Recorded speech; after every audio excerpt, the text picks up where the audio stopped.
Hello, Ms Sturgeon. It's good to see you, as always. Thank you very much indeed for joining us on the programme. Tell us why you've decided to go. Hi.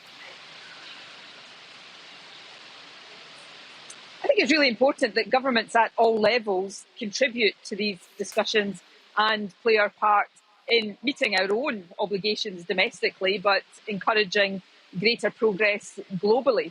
Scotland is the European co-chair of an organisation called the Under-2 Coalition, which brings together devolved governments like mine with states, regions across the world. Together, we represent something like 50% of the global GDP, and many of the levers for tackling climate change lie in our hands. So it's really important that everybody with a part to play does that to the full. Scotland was also the host of COP26 last year in Glasgow, and the Scottish Government played a part in putting some key issues at this COP on the agenda, loss and damage, for example. So again, important to be here, to be encouraging collaboration and playing our part in hopefully a good outcome from this COP as we continue to address the accelerating emergency of climate change. But isn't that what Rishi Sunak is doing already? I mean, could you not have done what you needed to do remotely?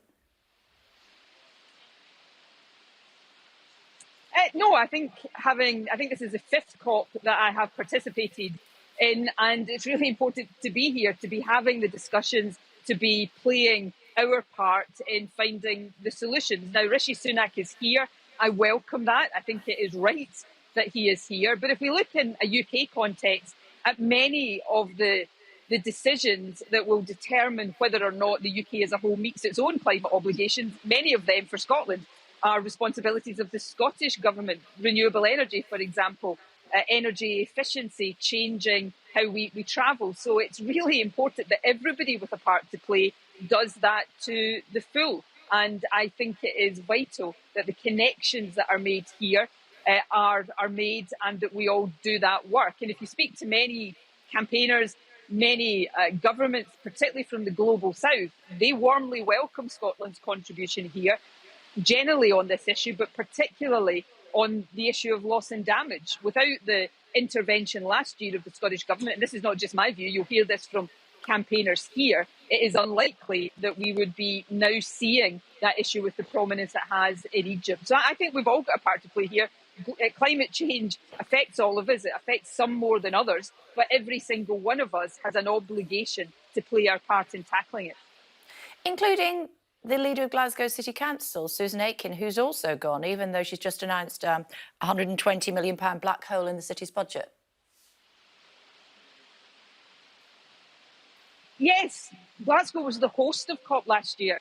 Susan is here to hand on the COP responsibility to Egypt, to Sharm el-Sheikh this year. Glasgow is Scotland's biggest city. Scotland won't meet its climate change targets if the city of Glasgow doesn't do that. You know, I mean, I'm not arguing with your line of questioning, Kay, about why we're here, but actually what matters is what's being discussed here, what the focus is on implementing the progress made at Glasgow, what the commitments will be coming out of this COP. Climate change, you know, even given the turbulence of the year we've just lived through, climate change is the biggest obligation, the biggest challenge the world faces right now. If we don't, all of us, leaders at all levels of government, if we don't take this seriously, increasingly seriously, if we don't make the right commitments, implement those commitments, then we're not going to have a planet worth handing on to generations to come. There are fewer, more important things than climate change. But in the here and now, it's also important to improving the security of energy supply, of making energy more affordable.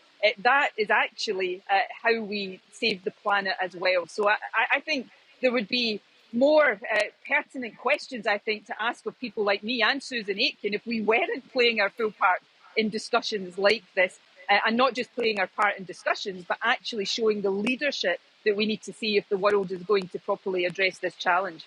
I suppose my viewers and your constituents might say what is important is the cost of living crisis, and it's costing money to send you and others, the Glasgow City Council, etc., and also the carbon footprint.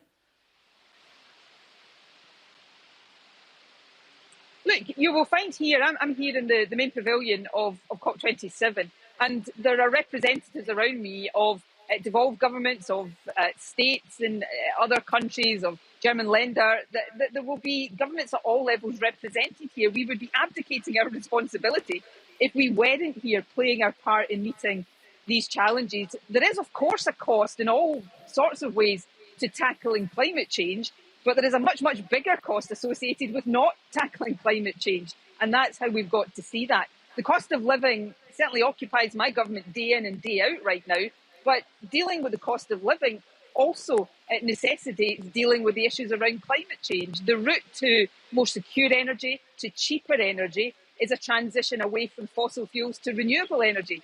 And that is central to the whole climate change agenda. Again, why is a country like Scotland here? Scotland is an oil and gas producing country. We've got an obligation to show leadership in that transition away from fossil fuels, notwithstanding the challenges and the difficulties that presents to us. So I think if you went and did a straw poll, I remember speaking to you on the ground in Glasgow last year, if you did a straw poll around people represented here and asked them whether they thought it was important for Scotland to be represented, you'd get an overwhelming vote in favour of that, because there's a recognition of the role we've got to play, but also the leadership that Scotland has shown.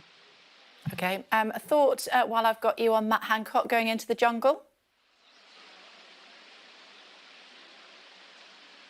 Well, I think it's disgraceful, actually. I'm not particularly interested in how he gets on in the jungle, but, most of my interactions with Matt Hancock over the past few years when he was still UK Health Secretary were over COVID. And, we're not yet properly out of COVID. We certainly haven't had the full public inquiries that we need to have. And to see him, I think, demeaning the office that he used to hold, and also, I think, doing a real disservice to those whose lives have been impacted by COVID. I think it's the wrong decision. But there are many, many more important things for all of us to be focusing on right now than whatever Matt Hancock chooses to get up to.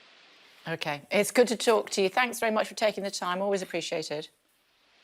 And to you. Thank you. Let's bring in the Greek